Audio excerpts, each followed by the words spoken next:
Sir सबसे हमारे जो आगे की जो टारगेट है वो बीजेपी का है कि हम थर्ड लार्जेस्ट इकोनॉमी बना देंगे देश को।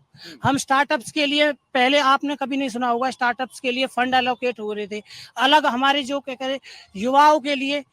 बस एक कह सकते हैं कि कमजोर विपक्ष के कारण एक ऐसी नीति लाई गई थी जो नहीं लानी थी गवर्नमेंट को, अग्निवीर योजना। नहीं, बाकी तो एक कह सकते हैं आज जो हमारे पास जो पुराना और जो सबसे बड़ा लोकतंत्र है उसमें जो चुनाव है वो है कि कौन सबसे कम भ्रष्ट है। भ्रष्ट दोनों है, भ्रष्ट दोनों है, कौन कम भ्रष्ट है। ऊपर से लेकर नीचे तक कांग्रेस पूरी मिली हुई है। परिवार दूसरी तरफ देखते हैं तो विपक्ष में परिवारवाद कि आपके पास आपका पोता ही है कि आपका बेटा ही है।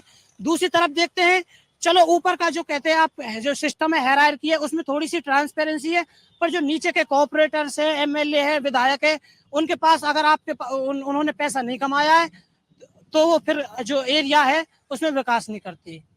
आपके लिए बतौर वोटर सबसे बड़ा मुद्दा क्या है? सबसे बड़ा सबसे काम होना चाहिए सर बेरोजगारी पर। जैसे पहले हम ये कहते हैं कि एक जो न्यू इंडिया है उसमें ये है, कॉमन है कि सबको गवर्नमेंट जॉब नहीं मिल सकती, पर इंडस्ट्रीज को सेटअप करना चाहिए और बेरोजगारी की तरफ ध्यान देना चाहिए। और वही जो मैंने वहां पे पूछा था, क्या कोई पार्टी, कोई पक्ष, कोई सरकार आपको इस पर बात करती दिखाई देती है? दिखाई से ज्यादा असरदार बात करना कि हाँ ये हमारे लिए सबसे पहला एजेंडा है। सर अगर दोनों के पास कंपैरिजन करें, कम ज्यादा नहीं, क्या वो बात करते हैं? हाँ करती है सर। फिर भी एक लक्ष्य लिया है, कम या सही पूरा हो या ना हो, भाजपा ने इसकी तरफ आगे कदम बढ़ाए। प्रधानमंत्री मोदी की तरफ से एक वन डिस्ट्रिक्ट वन जो वो है प्रोडक्ट उसका प्रचार हो, या अभी नई शिक्षा नीति लाई हो। नई शिक्षा नीति में आपको आपकी स्किल कोई वो होगी, ना कि आपकी जो क्या कहते हैं वो डिग्रीज जो कि फर्जी तौर से कहीं से हो सकती हैं। ये मैं अगर कहीं से भी हो सकती है तो गलती सिस्टम की ही है ना, और सरकार की ही है। ये हमारा जो सिस्टम है, जो भ्रष्ट सिस्टम है, मैं कहना चाहता हूँ ये देन किसकी है जो अभी तक इस पर काम नहीं हुआ है। कितने सालों से वो देन ही चलेगी क्या? सर अब आप क्या कहते हैं, मुझे बताओ आपके हिसाब से कब वो सुधरेगा? मतलब कब तक ये हम इतिहास पढ़ेंगे कि देन किसकी है?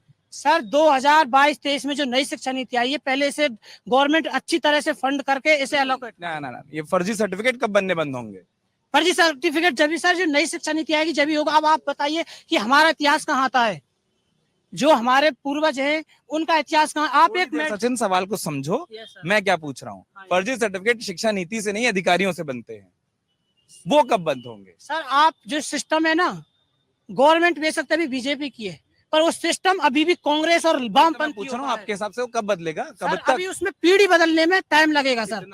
अभी अब 10 साल हुए, 10 साल में अभी कितना मैं कहना चाहता हूँ 2000 मोदी जी ने तो 2047 का लक्ष्य रखा है, पर हम कह रहे हैं 2029 के बाद योगी जी की नेतृत्व में जो सरकार बनेगी, जो यूपी में काम करके आएगी, वो इस काम को जरूर पूरा करेगी और इस भ्रष्टाचार को मिटाएगी। अगर आप ये वीडियो YouTube पर देख रहे हैं तो हमारे चैनल को सब्सक्राइब करें और बेल आइकन को दबाना ना भूलें। अगर आप Facebook पर ये वीडियो देख रहे हैं तो हमारे पेज को लाइक करें।